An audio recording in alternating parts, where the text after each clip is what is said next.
CPA இது bro channel chalk piece academy design your future and educational channel. வருகின்ற PGTRB தேர்வு எழுதி பொருளியல் பாடத்தில் ஆசிரியராகும் கனவுடன் உள்ள அனைத்து பொருளியல் ஆசிரியர்களுக்கும் மனமார்ந்த வாழ்த்துக்களை தெரிவித்துக் கொண்டு இந்த வீடியோவை ஆரம்பிக்கிறோம். இது நியூ சிலபஸ் 2025 PGTRB பொருளியல் பாடத்திற்கான மாடல் டெஸ்ட் சீரீஸுக்கான வீடியோவாகும். இது யூனிட் 8 பார்ட் நம்பர் 17. இதில் உங்களுக்கு வினாக்கள் மட்டும் வழங்குவோம். இந்த வினாக்களை பார்த்து நீங்கள் விடைகளை எழுதி இதற்கென்று உள்ள வாட்ஸ்அப் குழுவில் பகிரும்போது அதற்கான மதிப்பெண்களும் அதனுடைய PDF ஃபைலும் உங்கள் வாட்ஸ்அப் நம்பருக்கே அனுப்பப்படும். இந்த தேர்வை நீங்கள் எழுதணும் அப்படின்னா நீங்கள் கட்டணம் கட்டிய சந்தாதாரராக இருக்க வேண்டும். அதற்கு தேவையான விளக்கங்கள் பெறுவதற்கு இந்த வீடியோவில் காண்பிக்கப்படும் வாட்ஸ்அப் நம்பரை தொடர்பு கொண்டு நீங்களும் அந்த கட்டணத்தை கட்டி இந்த தேர்வு பயிற்சியை பெறலாம். இந்த தேர்வானது தினந்தோறும் நடைபெறுகிறது. முதலில் மெட்டீரியல் அனுப்பப்பட்டு அதிலிருந்து அன்றைக்கே வினாக்கள் உருவாக்கப்பட்டு இந்த தேர்வு நடைபெற்று கொண்டிருக்கிறது. இப்போ நம்ம இந்த வீடியோவினுடைய முதல் கேள்விக்கு போகலாம். 401வது கேள்வி. பணவியல் கொள்கையின் முக்கியத்துவத்தை விளக்கியவர் டேஷ். பணவியல் கொள்கையின் முக்கியத்துவத்தை விளக்கியவர் டேஷ். இதனுடைய options Milton Friedman, Karl Marx, Engels, Dalton. 402வது கேள்வி. கீழ்க்கண்டவர்களில் பொருளாதார ஏற்றத்தாழ்வுகளை குறைக்கின்ற வரி விதிப்பு முறையே சிறந்தது என்று கூறியவர். கீழ்க்கண்டவர்களில் பொருளாதார ஏற்றத்தாழ்வுகளை குறைக்கின்ற வரி விதிப்பு முறையே சிறந்தது என்று கூறியவர். இதனுடைய options Adam Smith, Dalton, Milton, Marshall. 403வது கேள்வி. 21ஆம் நூற்றாண்டில் மூலதனம் என்ற நூலின் ஆசிரியர். 21ஆம் நூற்றாண்டில் மூலதனம் என்ற நூலின் ஆசிரியர். இதனுடைய options Adam Smith, Dalton, Thomas Piketty, Milton.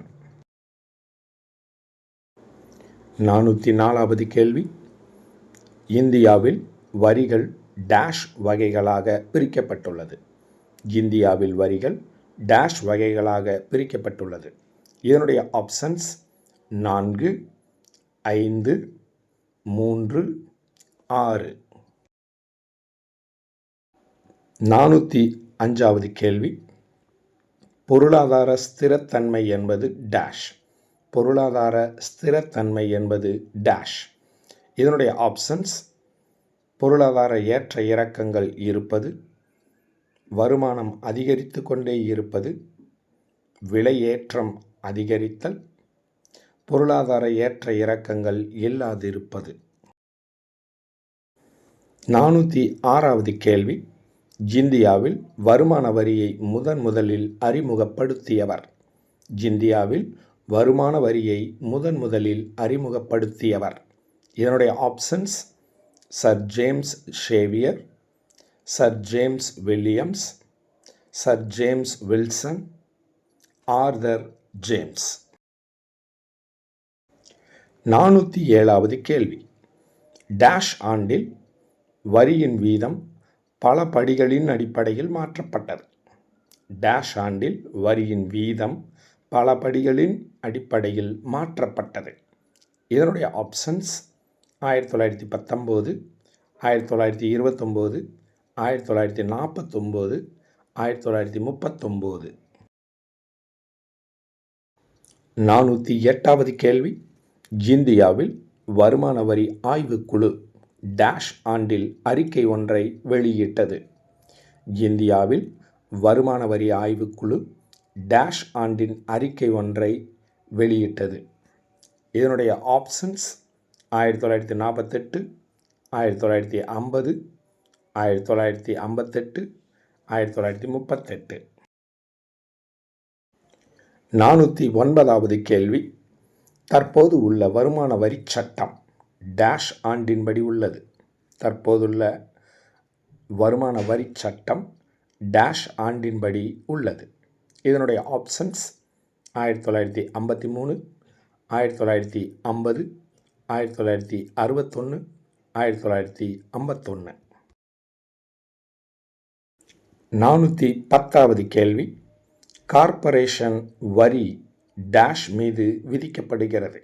Corporation வரி டேஷ் மீது விதிக்கப்படுகிறது. இதனுடைய ஆப்ஷன்ஸ் வியாபாரிகளின் வருமானத்தின் மீது, வியாபார குழுமங்களின் வருமானத்தின் மீது, உற்பத்தியாளர்களின் வருமானங்கள் மீது, அனைத்து விதமான வருமானங்கள் மீது. 411வது கேள்வி. செலவு வரி இந்தியாவில் யாரால் கொண்டு வரப்பட்டது? செலவு வரி இந்தியாவில் யாரால் கொண்டு வரப்பட்டது? இதனுடைய options Copernicus, Sir James Williams, Adam Smith, Nicholas Kaldor. 412வது கேள்வி. செலவு வரி இந்தியாவில் டேஷ் ஆண்டு கொண்டு வரப்பட்டது. செலவு வரி இந்தியாவில் டேஷ் ஆண்டில் கொண்டு வரப்பட்டது. 413வது கேள்வி. கீழ்க்கண்டவற்றில் எது 2004 ஆண்டில் கொண்டு வரப்பட்ட வரியாகும்? கீழ்க்கண்டவற்றில் எது 2004 ஆண்டில் கொண்டு வரப்பட்ட வரியாகும்? இதனுடைய ஆப்ஷன்ஸ் வங்கி பண பரிவர்த்தனை வரி, சுங்கத் தீர்வை வரி, பங்கு பத்திர பரிவர்த்தனை வரி, ஏதும் இல்லை. 414வது கேள்வி. வங்கி பண பரிவர்த்தனை வரி டேஷாம் ஆண்டில் இந்தியாவில் கொண்டு வரப்பட்டது. வங்கி பண பரிவர்த்தனை வரி டேஷாம் ஆண்டில் இந்தியாவில் கொண்டு வரப்பட்டது. இதனுடைய ஆப்ஷன்ஸ் 2002, 3, 2005, 6, 2004, 5, 2007, 8. 415வது கேள்விக்கு வந்திருக்கும். நன்கொடை வரி டேஷாம் ஆண்டில் இந்தியாவில் கொண்டு வரப்பட்டது. நன்கொடை வரி டேஷாம் ஆண்டில் இந்தியாவில் கொண்டு வரப்பட்டது. இதனுடைய ஆப்ஷன்ஸ் 1938, 1948, 1958, 1968. 416வது கேள்வி. பொருளாதார தாழ்வு நிலை ஏற்படும்போது மொத்த தேவை டேஷ். பொருளாதார தாழ்வு நிலை ஏற்படும்போது மொத்த தேவை டேஷ். இதனுடைய ஆப்ஷன்ஸ் அதிகரிக்கும், குறையும், மாற்றம் இருக்காது, ஏதுமில்லை. 417வது கேள்வி. இந்தியாவில் டேஷ் ஆண்டுகளில் பொருட்கள் சந்தையில் குவிந்து கிடந்தன. இந்தியாவில் டேஷ் ஆண்டுகளில் பொருட்கள் சந்தையில் குவிந்து கிடந்தன. இதனுடைய ஆப்ஷன்ஸ் 1930, 1920, 1940, 1925. 418வது கேள்வி. பொருளாதாரம் உச்ச நிலையை அடையும் போது அரசு தம் செலவை டேஷ். பொருளாதாரம் உச்ச நிலையை அடையும் போது அரசு தம் செலவை டேஷ். இதனுடைய ஆப்ஷன்ஸ் குறைத்து கொள்ள வேண்டும், அதிகரிக்க வேண்டும், பாதி குறைக்க வேண்டும், செய்யக்கூடாது. 419வது கேள்வி. அரசு மக்களுக்கு அதிக செலவு செய்தால் மக்களுக்கு டேஷ். அரசு மக்களுக்கு அதிக செலவு செய்தால் மக்களுக்கு டேஷ். இதனுடைய ஆப்ஷன்ஸ் வருமானம் குறையும், வருமானம் கூடும், செலவு கூடும், செலவு குறையும். 420வது கேள்வி. சந்தைகளில் பொருட்கள் குவிந்து கிடக்கும்போது மக்களின் வேலைவாய்ப்பும் வருமானமும் குறையும் போது அரசு அதிக செலவு செய்ய வேண்டும் என்று கூறியவர். இதில் அதிக அப்படின்ற வார்த்தைக்கு அதக அப்படின்னு கொடுக்கப்பட்டுள்ளது. அதை அதிக என்று வாசித்து கொள்ளுங்கள். சந்தைகளில் பொருட்கள் குவிந்து கிடக்கும்போது, மக்களின் வேலைவாய்ப்பும் வருமானமும் குறையும் போது அரசு அதிக செலவு செய்ய வேண்டும் என்று கூறியவர். இதனுடைய options Adam Smith, Albert Marshall, Karl Marx, Keynes.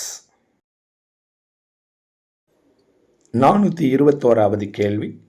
சீரான வளர்ச்சி, போதுமான வேலைவாய்ப்பு, மெதுவான விலை உயர்வு, நிறைவான முதலீடு ஆகியவையே பொருளாதார ஸ்திரத்தன்மையை உருவாக்கும் என்ற கருத்தை கூறியவர்.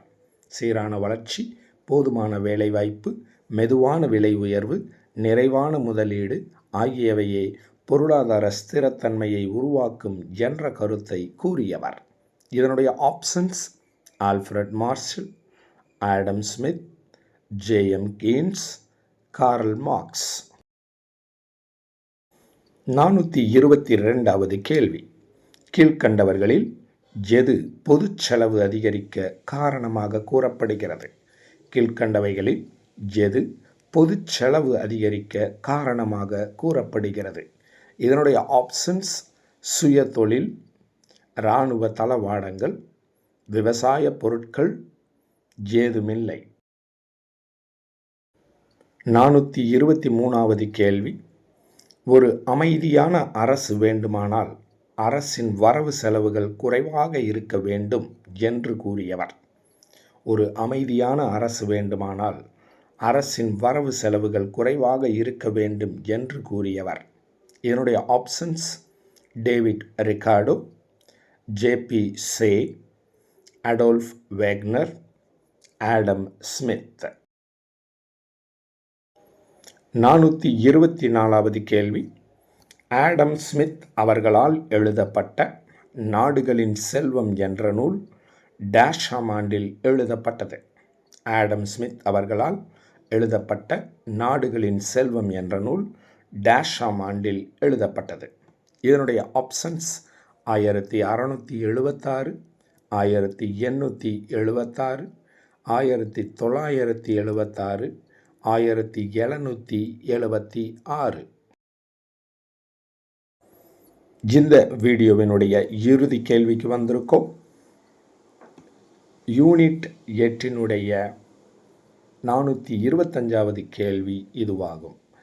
எல்லா திட்டங்களும் நிதியை குறைவாக செலவு செய்யவே என்று கூறியவர்.